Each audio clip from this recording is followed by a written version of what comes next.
Ant-Man and the Wasp. It's so close, I'm so excited. Janet Van Dyne is one of my favorite Marvel characters. I mean, come on, she's a founding Avenger. She named the team. She's just awesome. And unfortunately, she'll probably be a tertiary antagonist in the film, which is why I'm hoping that Hope Van Dyne takes her role. Anyway, with the film being so close, I figure that the best way for me to pull in all those views like an octopus with so many tentacles is to just choose this comic. I mean, come on, it has everything.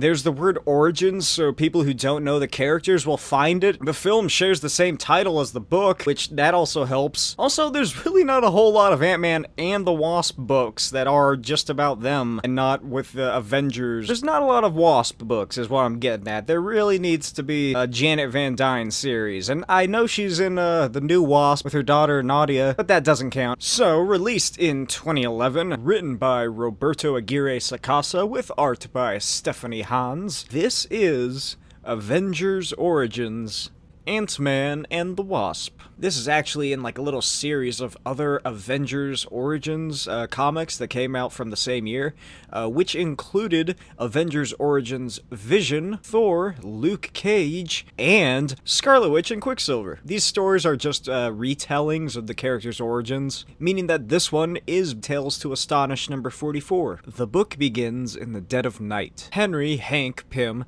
lies in his bed, and the narration wonders, do insects dream? We know men do. We know this man does. Then Hank dreams of his ex-wife, who was a daughter to a Hungarian politician named Maria Troivea. The couple walks down a road in Budapest, and Hank wonders what the quickest way to get back to their hotel would be when a car quickly drives up to them and screeches to a halt, and a man opens the door, steps out, and shoots Maria 3 times before they speed away. Then Hank awakens in a cold sweat, and he decides to not go back to sleep as it's almost dawn, and he has a presentation to give anyway. Later, Hank stands before the Committee of Scientific Research and Development as he demonstrates his shrinking technology. He gives various examples of possibilities, including shrinking down an entire army for transport, and the chairman's like, an army? Are you developing a weapon of war, Dr. Pym? What? No, that's just an example. This is a humanitarian foundation, Doctor. We don't fund weapons research. The fact is, all you've shown us today is a chair that a model maker could create. Have you even tested your reducing potion on a living thing? Then Hank attempts to explain, but the chairman says that his request for additional funding is denied. So Hank leaves the building, cursing the board, and as he does so, a woman asks him if it was a tough room, because her father's in there right now. Hank asks who her father is, and she tells him his name is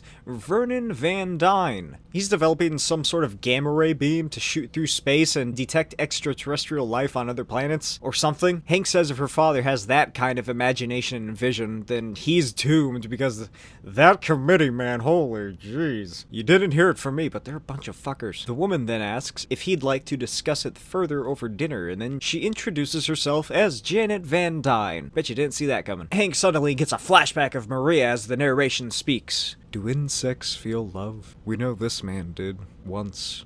And then Hank says, I'm sorry, Miss Van Dyne, but I'll be working this evening. At his lab, Hank prepares for the moment of truth. He takes a green vial of liquid and pours a few drops onto his arm, and then he begins to shrink down to the size of an insect. He celebrates the success of the particles working, how quickly the process was, and not dying. Then he wonders how the hell he'll get back up to the counter so that he can get back to normal. Then, from behind him, a titanic rodent appears. Hank flees from the mouse in a mad sprint across his seemingly endless floor. He rounds the corner of a chair leg and finds an old match, and he lights it and scares the mouse away before he races to the open door and jumps out of it. He lands in a jungle of massive flora and fauna, and he spots a horse-sized ant, relatively. He begins to run away, and then he falls into a large cavern and rolls into a tunnel system. As he realizes how lucky he is to be alive again, he looks up to see an ant staring at him. Then he remembers one of the most basic facts you can learn from an entomology class. Ants are social insects. So, courageously, Hank says, hello?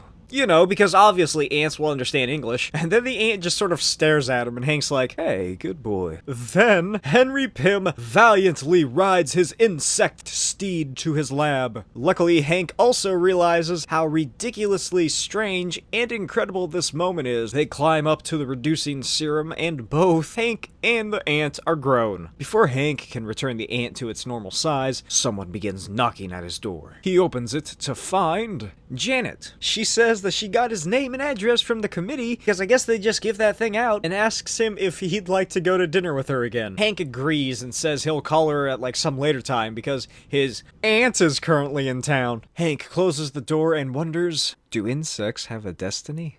Do men? Cut to a restaurant where Hank sits across from Janet and her father Vernon. Hank explains that up until this point, I always specialized in molecular cell transitioning and cell specialization. When you say up until this point, does that suggest branching out? Hank says that after a radical shift in his focus, that perhaps it does. Then Janet's like, alright fellas, enough work talk, so is there anything resembling a Mrs. Pym, Henry? And Hank's just like, oh my. Oh, the new direction I'm contemplating is entomology, specifically the communicative abilities of insects. Entomology, huh? I can get behind bugs. Sometime later, Hank works in his lab with his pet ant, Dusty. And then he realizes that the antennae are the key to the ant social structure. Later, Hank and Janet goes to see a movie, and with Janet being a fashion designer, Hank asks her if blue and red complement or clash. Then, sometime later, he finishes the construction of his helmet. The transmitter will amplify his brain waves, the decoder translates his impulses into clicks that should be understood by the ants, and the receiver allows him to hear their responses. Also, the costume protects him from bites, and it really shows off his ass. Hank stands before the giant ant mound that lies within the dense wilderness of his front lawn, and he enters the subterranean complex and begins to test his helmet, and it's a success! It registers the electronic impulses of the ants. Then he slips down and all the ants notice him. He panics and quickly switches through different wavelengths in an attempt to find the right one to communicate. And before the ants completely encircle him, he stops them. The ants all calm down except for one dirty, free-thinking worker ant. It attacks Hank, so he gives it the people's elbow, and then he lifts the ant completely over his head with ease. Hank realizes that even in his near microscopic size, that he retains approximately his human-sized strength. Later he sits outside the mound, looking up into a sky hidden by soaring blades of grass, and makes a list of all the things he can, can't, and possibly do. Then he thinks how proud Maria would have been for him. Cut to Janet and Hank having a picnic. Janet is upset when ants begin crawling over her food, but Hank tells her to stop trying to kill them, and she's like, what, are you suggesting I just hand over my chicken salad sandwich to these marauders? Hank then grabs her sandwich and blows the ants off of it and onto his hand, as he tells her that they are merely doing what they were born to do, forage for food, and they can be gotten rid of in a more humane way. Janet's like, my goodness, Henry, I wish you'd show me some of the same consideration you do for them. Also, thanks for blowing up my sandwich. Then she says she thought he was done with ants after he got a side project with the government or something. And Hank's like, yeah, something like that. I don't really like that it takes away from my work, which I haven't given up. But hey, when Uncle Sam comes calling with a commission, who knows where it might lead. Cut to armed thugs attempting to steal Pym's research notes and holding his assistants hostage. Hank enters with Dusty and the other ants, and they get to work untying the assistants as hundreds of ants crawl up and down the robber's body. Later, Janet and Hank clink their glasses together after a night at the theater, dinner, and dancing. Janet asks what the special occasion is, and Hank tells her he's picked up the most interesting hobby. She asks what the hobby is, and also if she can join him, but Hank says that it's more of a solo thing, really. And Janet just stares at him and says, let me in, Henry. Hank sits in silence as Janet says, you know, contrary to popular belief, I'm not some fool. I know you've been keeping me at arm's length, and I want to know why, and if it'll ever change. Not the way you want it to, I'm afraid. Oh, of course not. Stupid me. Janet, wait. I had a wife. She was killed. I need more time. Oh, Henry, why didn't you tell me? I'm sorry about your wife, and I'd give you all the time in the world if I thought it would make any difference. Eventually, the existence of Ant-Man begins making its way into the public consciousness. Meanwhile, Janet continues her studies in fashion design, and Ant-Man joins the ever-growing array of superheroes that have begun appearing in the world, most specifically New York. And at his lab, he discovers that using the cells of a wasp, he can genetically manipulate an organism into growing wings and antennae. Meanwhile, Janet Van Dyne returns home. However, her father does not respond to her greeting. She makes her way through the home, fears of the worst possible scenario slowly overtaking her with each step until she makes it to her father's lab. And she realizes that even her darkest fantasies are nothing compared to the reality. Isn't that deep?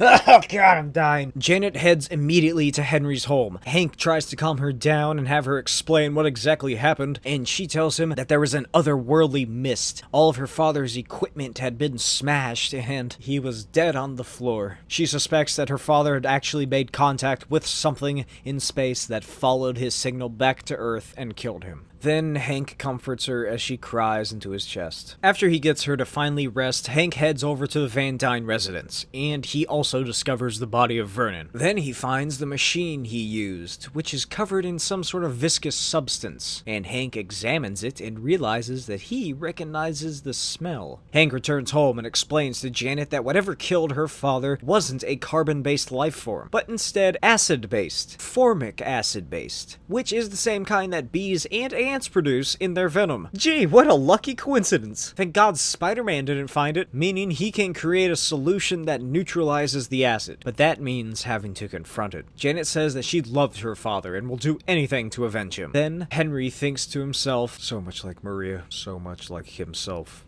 After he lost Maria. Hank leans towards her and says, Janet, I need to tell you something. Something no one in the world knows. Henry, I know. You're the Ant-Man. Hank's like, what? And asks her how the hell she figured it out. And she's like, you literally told me the new direction I'm contemplating is entomology. Also, I watch the news. Help me, Henry. Let me help you. Hank says that he can give her wings and antennae, effectively making her a human wasp. And she says that she'll do anything. Later, Janet sits in a scientific Iron Maiden with various tubes as Hank begins the cellular process. Later, Janet comes out, dressed in her new Wasp costume. Hank explains that he's finished the solution and that his ant scouts are sending him reports that something's attacking the George Washington Bridge. Something big and scary. The pair then hold hands, shrink down, and leave the house as partners. Cut to the George Washington Bridge. A gargantuan eldritch abomination traverses it as police barricade the road in vain. Meanwhile, at the base of the bridge, Ant-Man and the Wasp look up at the moving celestial horror. Hank says that he'll need to hit it directly for any hope of stopping it, and that they'll need to return to the lab and figure out a new plan. Janet then asks if the little compartments on her belt have an enlarging serum in them, and Hank's like, what? Yeah, absolutely, why do you ask? Then Janet grabs the neutralizer from his hand and flies towards the monster as she says, I'll get you your direct hit, and Hank screams, Wasp! Janet, stop! What are you doing? She tells him, that thing killed my father. I'm not afraid, and I'm not letting it get away. All her life, Janet Van Dyne has been a woman in search of herself. How ironic, she thinks, to have found herself and the man of her dreams, and then to be killed by a nameless, shapeless monster from outer space. Using the built-in radio, Hank says, listen to me, Janet. Do not let that thing touch you. Get as far above it as you can and just fly as hard as you can. Then Janet flies high into the air above the multi-eyed monstrosity, and she reaches into her belt and grabs the vial of growth serum and smashes it together with the neutralizer. Over her radio, she says, I did it, Henry. I did it. Henry, I love you. Ignore it. She didn't just say that. Ignore it and pray this pays off. Hank stands in horror as massive droplets of the solution rain down upon the being. And it works. the monster begins to dissolve.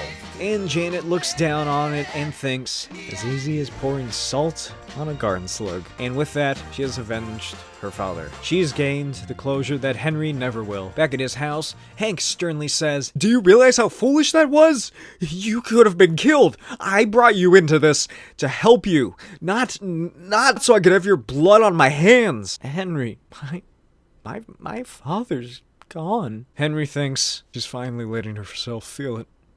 So like Maria. So like me after Maria. What do ants and wasps have in common? What do this ant and this wasp have in common? An emptiness, a loneliness, an unbearable sense of loss? Yes. All that. Yes.